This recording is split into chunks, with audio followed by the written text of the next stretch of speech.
ആഗ്രഹിക്കുന്നു. അതിനവസരം നൽകിയ അല്ലാഹുവിനെ ഞാൻ ആദ്യമായി സ്തുതിക്കുന്നു. അൽഹംദുലില്ലാഹ്. പ്രിയമുള്ളവരെ, 6-ാം നൂറ്റാണ്ടിന്റെ അന്ത്യകാലത്തിൽ അറേബ്യയുടെ തിരുവീഥികളിൽ മദ്യവും പെണ്ണും ആഘോഷമാക്കി ലക്ഷ്യബോധമില്ലാതെ സഞ്ചരിച്ചിരുന്ന ഒരു സമൂഹത്തെ അറിവും സംസ്കാരവും നൽകി പരിവർത്തിച്ചെടുത്ത ഗുരുവാണ് അഷ്റഫുൽ ഖൽഖ് മുഹമ്മദ് മുസ്തഫ സല്ലല്ലാഹു അലൈഹി വസല്ലം. ആത്മാവിന്റെ അന്തരങ്ങളിൽ അഭ്യർത്ഥനകളുടെ അമരത്തിരുന്ന് ആലോചിക്കുന്ന മനതലത്തിൽ മാനിച്ചു കൊട്ടാരം തീർത്ത ആ ഹബീബിന്റെ സ്നേഹലോകം എത്ര വിശാലമാണ്.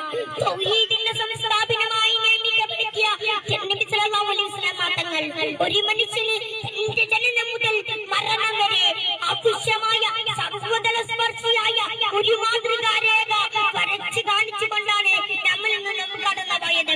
കേവലം 23 വർഷകാലം കൊണ്ട് അല്ലയോ മക്കുമൽത്തിലക്കും ദീനക്കും അതുമന്തു അലൈക്കും നിഅമതി വറളീതിലക്കും ഇസ്ലാം ദീന എന്ന് ലോകത്തോട് പ്രഖ്യാപിക്കാൻ അവിടുന്ന് സാധിച്ചു.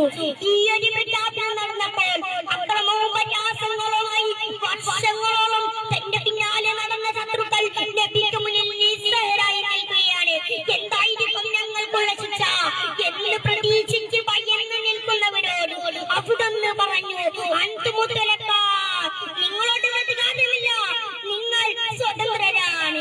നബി സല്ലല്ലാഹു അലൈഹി വസല്ലം തങ്ങൾ ലോകത്തിന് നൽകിയ സന്ദേശത്തിന്റെ തിളക്കമാർന്ന ഒരു ജീവിതം മാത്രമാണിത്.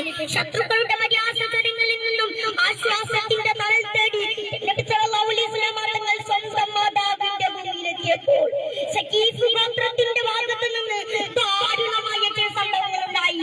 തായിഫിന്റെ ജോലിയിൽ ക്ഷമത്തോടിയിരിക്കുന്ന നബിയുടെ മുന്നിൽ ആശ്വാസത്തിന്റെ തണലായി ജിബ്രീൽ അലൈഹിസ്സലാം ചോദിച്ചു, നബിയേ, അങ്ങ് സമ്മതം നൽകുകയാണെങ്കിൽ ഇക്കാണുന്ന അബൂ ഖുവൈസ് പർവ്വതത്തിനിടയിൽ വെച്ച് ശത്രുക്കളെ ഞാൻ തീർത്തു കളയാം. കാലിനും രക്തമൊലിച്ചിട്ടും ആക്ഷേപങ്ങളേറെ കൂടിച്ചെറിഞ്ഞിട്ടും അവിടുന്ന് പറഞ്ഞ മറുപടി വേണ്ട എന്നായിരുന്നു. ശത്രുക്കളോട് പോലും മാപ്പ് നൽകിയത് അവിടുന്ന് കാണിച്ച സന്ദേശത്തിന്റെ ഒരു ഉദാഹരണമായി നമുക്ക് മനസ്സിലാക്കാം.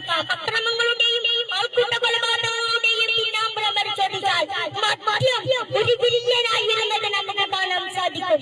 ആധുനിക വിരും സംവിധാനങ്ങളിൽ